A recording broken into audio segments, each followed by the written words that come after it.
So hello everyone, welcome once again and I hope कि आप सभी लोग बहुत ही अच्छे होंगे और अपनी पढ़ाई को कंटिन्यू कर रहे होंगे, क्योंकि ये जो टाइम है आपके लिए बहुत बहुत गोल्डन टाइम है। इस टाइम पे भी कोई वैकेंसी नहीं है, बट फ्यूचर में वैकेंसीज आने वाली हैं, तो आप लोग अच्छे से इस टाइम को यूटिलाइज़ कीजिएगा और अपनी प्रिपरेशन को जारी रखिएगा।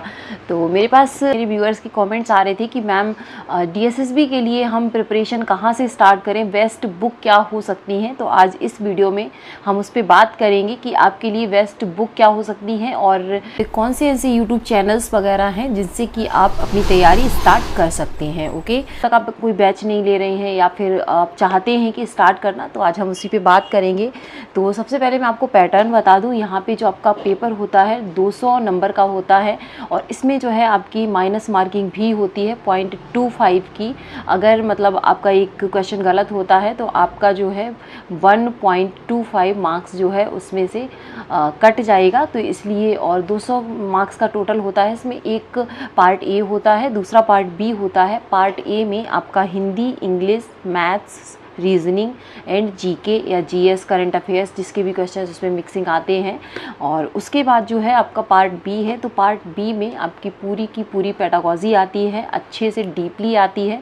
उस पर भी हम बात करेंगे कि आप पार्ट बी के लिए क्या कर सकते हैं। ओके, तो सबसे पहले हम स्टार्ट करते हैं हिंदी से। तो हिंदी के लिए मुझसे जो पूछा था वो उन्होंने ये पूछा था, मैम आप कैसे पढ़ते हो। तो मैं, मेरे पास जो सोर्सेज हैं वो बताऊँगी, और उसके बाद अदर भी अगर आपके पास कोई बुक्स वगैरह हैं तो आप वहाँ से भी उस चीज़ को कर सकते हो। तो हिंदी के लिए मैं फ़िलहाल पढ़ रही हूँ आदित्य पब्लिकेशन की। ये बुक काफ़ी अच्छी है और अगर इसको आप अच्छे से प्रैक्टिस करते रहेंगे तो आप हिंदी में जो है आपका स्कोर अच्छा खासा आएगा। ओके, क्योंकि इसमें जो है सभी के जितने भी प्रीवियस ईयर के क्वेश्चंस हैं वो दिए गए हैं, उसके बाद उसकी एक्सप्लेनेशन भी अच्छे से दी गई है।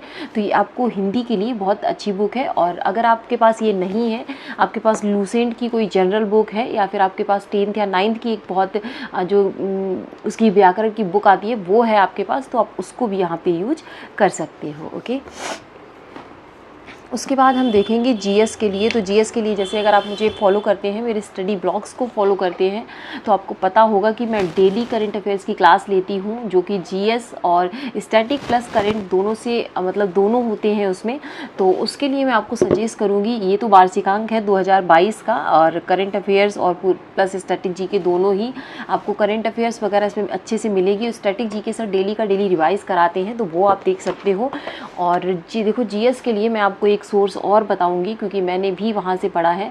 खान जीएस रिसर्च सेंटर करके आप प्ले स्टोर पे जाओगे तो आपको खान सर का जो ऐप है वो आपको मिलने वाला है। वहाँ पे मैं उसका आइकन यहाँ पे साइड में लगा दूंगी, तो आप लोग देख लीजिएगा। और वहाँ पे जाके आप क्या कर सकते हो, वहाँ पे ज़्यादा से ज़्यादा 250 या 200, इससे ज़्यादा की अगर आप इंडिविजुअली आपको जीएस ही पढ़नी है सिर्फ, तो आप वहाँ पे क्या क्या पढ़ सकते हो। आप वहाँ पे मैप पढ़ सकते हो, वर्ल्ड मैप पढ़ सकते हो, इंडियन मैप पढ़ सकते हो, हिस्ट्री, ज्योग्राफी, इकोनॉमिक्स, और उसके बाद आपको जो भी पढ़ना है। तो मैंने वहाँ पे 3 4 5 जो भी जीएस आपकी होती है वो सारे मैंने बैच खरीद रखे। आप लोगों ने देखा भी होगा, वो संविधान वगैरह मैं पढ़ती रहती हूँ सर के नोट्स से, तो मैंने वो नोट्स भी टेलीग्राम पे शेयर किए थे। अगर आप लोग को चाहिए हो तो आप लोग वहाँ से भी ले सकते हो। अदरवाइज आप जीएस के लिए ये 2 सोर्स जो है इनको अच्छे से कर लोगे तो जीएस जो है आपकी कहीं पर भी नहीं रुकेगी। ओके, उसके बाद हम देखते हैं मैथ को। तो मैथ के लिए आप क्या कर सकते हो, मेरे पास ये रामनिवास मथुरिया की बुक है और इससे आप प्रैक्टिस कर सकते हो। काफ़ी बेसिक बुक है, आपको बिल्कुल भी मैथ नहीं आती है तो उसमें बहुत सारे क्वेश्चंस दिए गए हैं। और उसके बाद आप क्या कर सकते हो, मैंने यूट्यूब पे भी आपको बताया था कि एग्जाम्पल विकास सर की जो प्लेलिस्ट है मैं उसको भी फॉलो करती हूँ। मैं वहाँ से भी, क्योंकि उनका पढ़ाया मुझे समझ आता है। आप लोगों को जिसका भी पढ़ाया हुआ, जैसे हितेश मैथ्स करके सर पढ़ाते हैं, वहाँ पे आप लोग उसे देख सकते हो। तो आपको जिस टीचर का अच्छे से समझ में आता है आप उसको फॉलो कीजिएगा।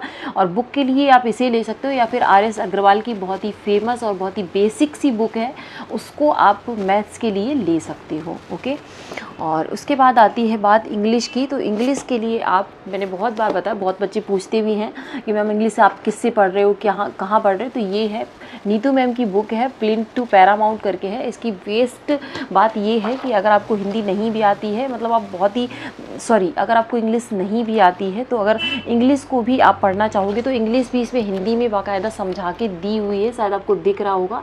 मतलब जो रूल्स रेगुलेशन वगैरह हैं वो सारे के सारे आपको इंग्लिश मतलब हिंदी में भी बता के दिए गए हैं बहुत अच्छे से। तो जिसकी इंग्लिश वीक है वो इस बुक को ले सकते हैं, काफ़ी अच्छी बुक है।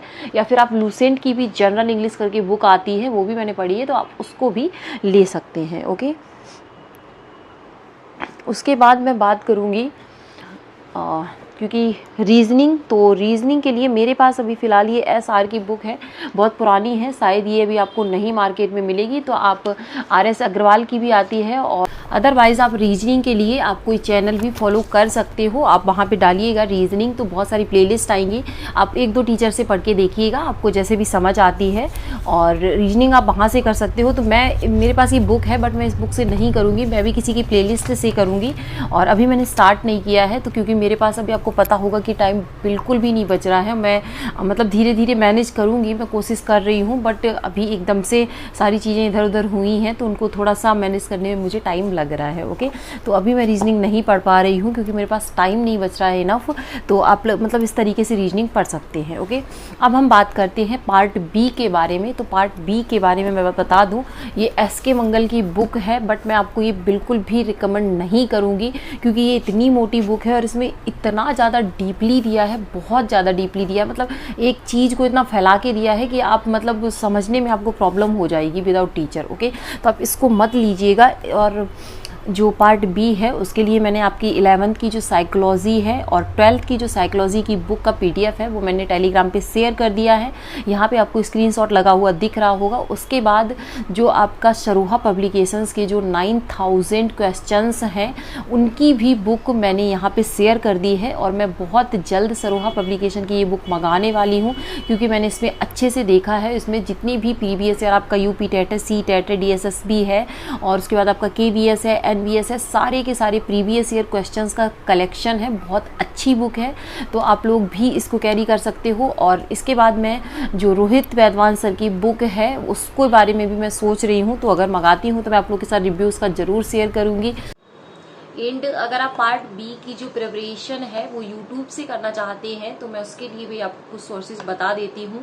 सबसे फर्स्ट ऑफ ऑल तो आप क्या कीजिएगा कि आपका जो बेसिक है अगर क्लियर नहीं है तो हिमांशी मैम ने बहुत अच्छे से वहाँ पे कुछ मैराथन्स डाल रखी हैं। कुछ उन्होंने बेसिक, जैसे कि मान लो आपको थॉर्नडाइक की थ्योरी मतलब कंफर्म नहीं है तो आप उस पर डालिएगा लेट्स लर्न थॉर्नडाइक की थ्योरी, या मतलब किसी का भी डाल दीजिए। तो आपको वहाँ से इस तरीके से पहले अपने टॉपिक्स को क्लियर करना है, बेस बनाना है। उसके बाद जो रोहित सर ने अभी जो KVS के लिए 5 मैराथन्स ली थी उनको जरूर से जरूर देख लेना, रिवीजन अच्छे से कर लेना, क्योंकि वहाँ से भी कम से कम 5 से 6 क्वेश्चंस बनने की बहुत मतलब संभावना है। क्योंकि पेडागॉजी तो पेडागॉजी होती है, चाहे फिर वो KVS के लिए हमने पढ़ी हो या फिर DSSP के लिए। ओके, और उसके बाद जो है मैंने देखो यहाँ पे साइड में हिमांशी मैम का स्क्रीनशॉट भी लगा दिया है। यहाँ पे मैम ने जैसे आपको मान लो क्वेश्चन प्रैक्टिस करना है, ठीक है, और तो मैम ने यहाँ पे 2-3 प्लेलिस्ट बनाई हुई है, किसी में 29 है, किसी में 30 है। तो इस तरीके के वीडियोस कम से कम 1-1 घंटे के वीडियोस हैं, 50 मिनट्स के हैं। तो उनको आप क्वेश्चंस को, मैंने ये सारे क्वेश्चन प्रैक्टिस किए हुए हैं। इसमें जो रीड की प्लेलिस्ट है उसमें भी बहुत अच्छे क्वेश्चंस मैम ने कराए थे। DSSB के लिए दोनों प्लेलिस्ट आपको दिख रही हैं साइड में, इस पे भी बहुत अच्छे क्वेश्चंस कराए हैं। तो यहाँ से आप उन क्वेश्चंस को भी प्रैक्टिस कर सकते हो। ओके, और इस तरीके से मेरा प्लान है तैयारी करने का। तो मैं मतलब इसी तरीके से इन्हीं बुक से तैयारी करूँगी। और अगर जब तक कोई मैं बैच नहीं लेती हूँ, क्योंकि और एक मैंने अपने उस पर पोल क्या मतलब मैंने पूरा वीडियो ही डाला था कि आप लोग मुझे बताइएगा कि DSSB PRT के लिए उसमें बहुत सारे कॉमन ही आ रहे हैं। मतलब कोई भी ऐसा नहीं कि जिस पे बहुत ज़्यादा वोटिंग हो, तो मैं उस हिसाब से देखूंगी। और DSSB PRT का मैं क्लियर कर दूं बैच मैं तब लूँगी जब आपका KVS का रिजल्ट आ जाएगा उसके बाद में। ओके, तो ये था आज का वीडियो, और आई होप आपको थोड़ा बहुत इससे हेल्प मिलेगी और आप लोग भी अपनी पढ़ाई को स्टार्ट कर दीजिए। और अगर आपको लगता है कि आप मतलब टीचिंग कर सकते हैं, आपके पास टाइम है, तो मेरा बहुत अच्छा एक्सपीरियंस रहा है टीचिंग करके। आप लोग भी अपनी टीचिंग को स्टार्ट कर दीजिए किसी भी प्राइवेट स्कूल में जहाँ पे भी आप रहते हो, क्योंकि जब आप बच्चों से इंटरेक्ट करते हो तो आपका एक कॉन्फिडेंस लेवल जो है एकदम बूस्ट होता है, बहुत अच्छा लगता है। आपको लगता है कि हाँ आप एक मतलब 30 बच्चों की क्लास या एक आप 25 जो बच्चे हैं उनकी क्लास को आप हैंडल कर सकते हो, तो ये अपने आप में काफ़ी चीज़ें सिखाने वाली होती हैं। तो मैंने इसीलिए स्कूल को ज्वाइन किया है अभी। ओके, एंड आपको वीडियो पसंद आया है तो वीडियो को लाइक कीजिएगा, और अगर इस वीडियो की किसी और को भी ज़रूरत है तो उसको शेयर ज़रूर कीजिएगा ताकि उसकी भी कुछ हेल्प हो सके। और अगर आपकी कोई क्वेरी है तो आप मुझे कमेंट सेक्शन में ज़रूर पूछिएगा। अदरवाइज़ मिलती हूँ आपसे नेक्स्ट वीडियो में। नेक्स्ट वीडियो आपको किस टॉपिक पे चाहिए तो आप मुझे बता सकते हैं, और इस तरीके से आप अपनी तैयारी को स्टार्ट कीजिएगा। अगर आपको अभी भी कोई डाउट है तो आप मुझसे ज़रूर पूछिएगा। ओके, सो मिलती हूँ एक नेक्स्ट वीडियो में, तब तक के लिए आप सभी अपना ध्यान रखिएगा। So bye bye and take care.